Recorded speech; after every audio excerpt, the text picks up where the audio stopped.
মেঘকুঞ্জের ইলশেগুড়ি লেখনীতে মিষ্কামন পর্ব নাম্বার 17। সকাল হতে ব্যাগপত্র গুছিয়ে নিল দুজনেই। এখন অপেক্ষা শুধু অনুভব আসার। হোস্টেলের নিচে এসে কল দেওয়ার কথা তার। ইচ্ছে আর ওহি দুজনেই রেডি হয়ে বসে আছে। 1 ঘন্টা পার হয়ে যাওয়ার পরেও যখন অনুভব আসছে না, তখন ইচ্ছে রেগে ওহির ফোন কেড়ে নিয়ে অনুভবকে কল দিল। অনুভব মিটিংয়ে ছিল। এই সময় ফোন আসায় বিরক্ত হলো, সাথে সাথে তার দলের লোকজনও। তবে হাতে নিয়ে যখন দেখলো ওহি কল দিয়েছে, এক সাইডে গিয়ে ধরে বলল, ওহি বোনও আজকে যেতে পারবো না, কাজের প্রচুর চাপ, অনেক ব্যস্ত আছি, কালকে বাসায় নিয়ে যাব। ইচ্ছে রেগে বলল, থাকুক আপনার কাজ নিয়ে, আমি আর ওহি চললাম। যত সব খুইশোটা লোকজন মুডটাই নষ্ট করে দিল। অনুভব রাগলো না, থতমত গলায় বলল, ওহিকে দাও। ইচ্ছে দিয়ে দিল। অনুভব ওহিকে বুঝিয়ে বলে ফোন রেখে দিল। ইচ্ছে রাগে রীতিমতো কাঁপছে। ওহি ভয়ে ভয়ে তার দিকে তাকিয়ে আছে। কখন যে তাকে কি বলে ঠিক নেই। ইচ্ছে আবার তার হাত থেকে ফোন নিয়ে রঙ্গনকে কল দিল। রঙ্গন ঘুমিয়েছিল। এই সময় কল আসায় নাম্বার না দেখে কল কেটে রেখে দিল। বেশ কয়েকবার আসার পর বিরক্ত হয়ে সামনে ধরল। ওহির নাম্বার থেকে এতগুলো কল দেখে ব্যাক করলো। ইচ্ছে সাথে সাথে রিসিভ করেই বলল, ভাইয়া ফ্রি আছেন, একটু আসতে পারবেন? রঙ্গন অবাক হলো।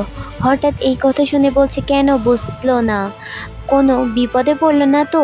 তাড়াহুড়া করে জিজ্ঞেস করলো, কেন বোন, কোনো সমস্যা, কিছু হয়েছে, তোরা ঠিক আছিস? ওহি বড় একটা শক খেলো। রঙ্গন এত ভালো করে কথা বলতে পারে তার জানা ছিল না। তবে ইচ্ছে সেদিকে পাত্তা না দিয়ে বলল, ওই ব্যাটা অনুভব মির্জার আসে না, তা আজকে বাড়ি যাওয়ার কথা ছিল, কিন্তু সেই ভদ্রলোক নাকি ব্যস্ত, তাই আজকে আর যাওয়া হবে না। তাই আমরা আপনার সাথে ঘুরতে যাব, নিয়ে যাবেন? একদমই কথাগুলো বলে থামলো ইচ্ছে। রঙ্গন হাসলো, হাতে থাকা ঘড়ি দেখে নিয়ে বলল, আধা ঘন্টার সময় দিয়ে আসছি। ঠিক আছে। ওহি মাথায় হাত দিয়ে বসে বলল, পাগল তুই, ভাইয়া দেখে ফেললে কি হবে? ইচ্ছে রেগে গিয়ে তার চুল টেনে ধরে বলল, ফাজিল বেটি, যখন দিনরাত ফোনে কথা বলিস তখন তোর ভাইয়ের কই থাকে? থাক, তোর যাওয়া লাগবে না, আমি জিনি আর জিহান যাব। কি, ওদেরও নিবি? হ্যাঁ অবশ্যই। দাঁড়া, ওদের রেডি হয়ে রাস্তার মোড়ে দাঁড়াতে বলি। ঠিক আছে। শেষমেশ ইচ্ছের কথা রাখতেই হলো। রঙ্গন নিচে এসে কল দিতেই তারা নেমে পড়ল। রঙ্গন তাদের বলল, রিকশায় উঠে পড়তেই আগে থেকেই নিয়ে এসেছিল। ইচ্ছে জানায় সামনে আরও 2টো ফ্রেন্ড আছে। রঙ্গন বলল, সমস্যা নেই, আগে তোরা উঠে পড়, ওদের জন্য সামনে থেকে রিক্সা নিয়ে নেব। আচ্ছা, কিন্তু আমরা যাব কোথায়? বইমেলা হচ্ছে, যাবি? ইচ্ছে বলার আগেই ওহি বলল, যাব। অবশেষে সবাই মিলে বইমেলায় হাজির হলো। সবাই মিলে ঘুরে ঘুরে বই দেখতে লাগলো। রঙ্গনের কথা জিহানরাও জানে, তাই আর কোনো প্রশ্ন করেনি আলাদা করে। তবে এখানেও কাপল দেখে বলল, দেখেছিস, এখানেও এরা, এদের জন্য কোথাও গিয়ে শান্তি নেই, সব জায়গায় হাজির। ইচ্ছে টিটকারি মেরে বলল, তাতে তোর কেন এত জ্বলে? আমার তো জ্বলবেই, কারণ আমার নেই। জিনিয়া বলে, এখন থাকলে কি করতি? বই কিনে দিতাম। জিনিয়া সাথে সাথে টেনে ধরে বলল, জিএফ নাই তাতে কি, বোন তো আছে, আমাদের 3জনকে কিনে দিবি চল। বলেই টানতে টানতে একটা স্টলে নিয়ে গেল। ওহিও যাচ্ছিল, তবে তার আগেই রঙ্গন তার সামনে দাঁড়ালো।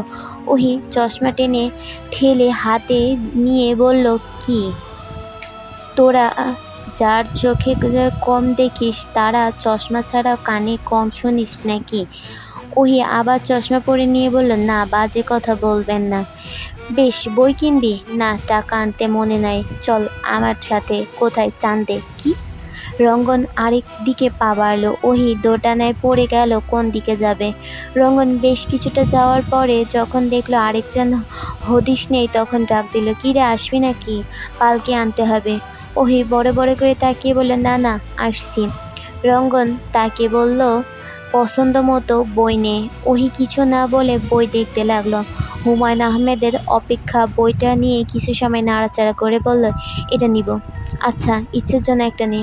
ওহি আরেকটু খুঁজে খুঁজে আরিফ আজাদের বেলা ফুরাবার আগে বইটা নিয়ে বলল, এই দুটোই থাক, শেয়ার করে পড়ব। ইচ্ছে আর জিনিয়া মিলে জিহানের থেকে বই নিয়ে তবেই ছাড়ল। না। জিহান হতাশ সুরে বলল, তোদের মতো ভদ্রমহিলাদের সাথে আমি আর কোথাও কোনোদিন যাব না। দুজনেই মুখ ভেঙচি দিয়ে চলে গেল।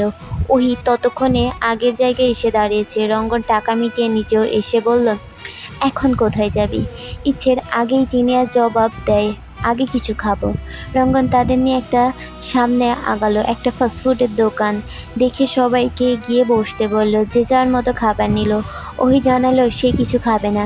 রঙ্গন কিছু সময় ভ্রুকুচকে চেয়ে তার পাশে গিয়ে চেয়ার টেনে বসে ফিসফিস করে বলল, কি সমস্যা তোর? এত ভাব দেখাচ্ছিস কেন? থাপ্পড় কত প্রকার জানিস? একটা বাড়তি কথা বললে উদাহরণ সহ দেখিয়ে দিব। ওহির প্রচণ্ড মন খারাপ হলো, চোখ ঝাপসা হয়ে আসছে, নাক টেনে বলল, আপনি খুব খারাপ। তুই আর তোর ভাই এটা ছাড়া অন্য কোনো শব্দ জানিস না। ওহি চুপ করে রইল।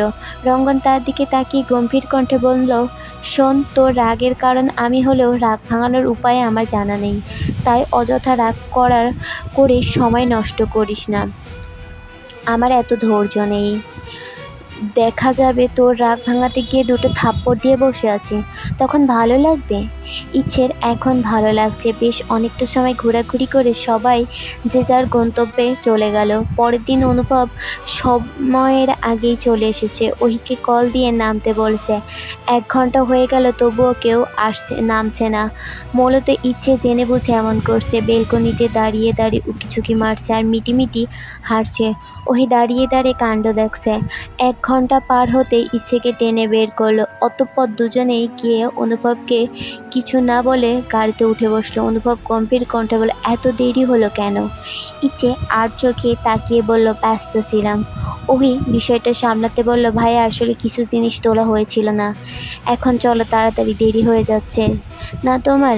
অনুভব ইচ্ছের দিকে তাকিয়ে কিছু না বলে উঠে বসলো। অতঃপর রওনা দিল। বেশ কয়েক ঘন্টা জার্নি করে আপনজনদের কাছে ফিরল। আনোয়ারা বেগম সকাল থেকে ভালো মন্দ রান্না করে বসে আছে। ইচ্ছে বাড়ি ফিরতেই তাকে জড়িয়ে ধরে কিছু সময় কান্নাকাটি করলো। শফিক সাহেব তাকে থামাতে ইচ্ছেকে উদ্দেশ্য করে বললেন, ইচ্ছে রানী, বলতো এখানে সব থেকে ছোট কে? ইচ্ছে ভাবুক দৃষ্টিতে তাকিয়ে বলল, কেন? আমি? আরে ধুর, যে কথায় কথায় কাঁদে সেই হচ্ছে সব থেকে ছোট মানুষ। ইচ্ছে হাসলো। আনোয়ারা বেগম কান্না বন্ধ করে চোখ গরম করে তাকালো। 7 দিন পর আজকে ইচ্ছেদের ঢাবি রেজাল্ট দিয়েছে। সকাল থেকে সে টেনশন দুজনের। ওহি তো কয়বার কেঁদেছে ঠিক নেই, তবে রেজাল্ট দিতে দিতে একেবারে সন্ধ্যা হয়ে গেল। ইচ্ছে তো রেগে কিছু সময় গালমন্দ করলো। এত দেরি করার কি দরকার ছিল? আরেকটু হলে তো জানটাই বের হয়ে যাচ্ছিল। অবশেষে আশা পূরণ হয়েছে, ভালো নম্বর পেয়েছে। তবুও টেনশন কমলো না। যদি আলাদা সাবজেক্ট আসে তখন তো সবসময় একসাথে থাকা হবে না। এসব নিয়ে দুজনেই ফোনে আলোচনা করছিল। হঠাৎ ওহির মা আমিনা বেগম ভেতরে এসে ওহিকে বললেন, একটু ফোনটা দে তো, ইচ্ছের সাথে একটু কথা বলবো। ওহি মাথা নাড়িয়ে ফোন দিয়ে দিল। আনিমা বেগম ফোন ধরে হ্যালো বলতে ইচ্ছে সালাম দিল। আসসালামু আলাইকুম আন্টি জান, কেমন আছেন? আনিমা বেগম হাসলেন। সবার সাথে জান লাগানোটাই ইচ্ছের ছোটবেলার স্বভাব, তবে এই ডাকটা ইচ্ছের মুখে শুনতে বড্ড ভালো লাগে। অবশেষে উত্তর দিলেন, ওয়ালাইকুম আসসালাম। আলহামদুলিল্লাহ, একটু ভালো ছিলাম, তবে আমার 2 মেয়ের রেজাল্ট শুনে আরও ভালো আছি। আচ্ছা, যে জন্য ফোন নিলাম আগে সেটা বলি। কালকে আমরা সবাই মিলে এক জায়গায় যাব, তবে ওইকে নিয়ে যাব না, ও একা একা থাকবে। তুই কি একটু আসতে পারবি? তুই থাকলে একটু শান্তি পেতাম। ইচ্ছে এসে বলল, কেন পারবো না? অবশ্যই পারবো, আমি সকাল সকাল পৌঁছে যাব। আচ্ছা ঠিক আছে, এখন তবে রাখছি। আচ্ছা। আনিমা বেগম ফোন রেখে ওহির দিকে তাকালো। অতঃপর দুজনেই হাসলো। পরের দিন ইচ্ছে আসলো, তবে একটু দেরি করে। এসে দেখলো আগে থেকে আনিমা বেগম আর অনুভব রেডি হয়ে বসে আছে। সে আসতেই আনিমা বেগম তার দিকে এগিয়ে গিয়ে মাথায় হাত দিয়ে বলল, এত দেরি হলো কেন রে ইচ্ছে মা? আর বলো না, ঘুম থেকে উঠতে লেট হয়ে গেছে। ও আচ্ছা, সমস্যা নেই। এখন তাহলে আমরা বের হই। আমরা না আসা পর্যন্ত কিন্তু বাড়ি যাবি না? ঠিক আছে ঠিক আছে, যাব না। আনিমা বেগম আগে আগে বের হয়ে গেল। পিছু পিছু অনুভবও বের হচ্ছিল। ইচ্ছে পেছন থেকে ডাক দিয়ে বলল, কি এমপি মশাই, এত সেজেগুজে করে যাচ্ছেন? তুমি জেনে কি করবে? এমপি কখন কি করে তা জনগণ জানার অধিকার রাখে। অনুভব মুচকি এসে বলল, শোনো মেয়ে, এমপি কি করতে যাচ্ছে জনগণ তা খুব তাড়াতাড়ি জানতে পারবে।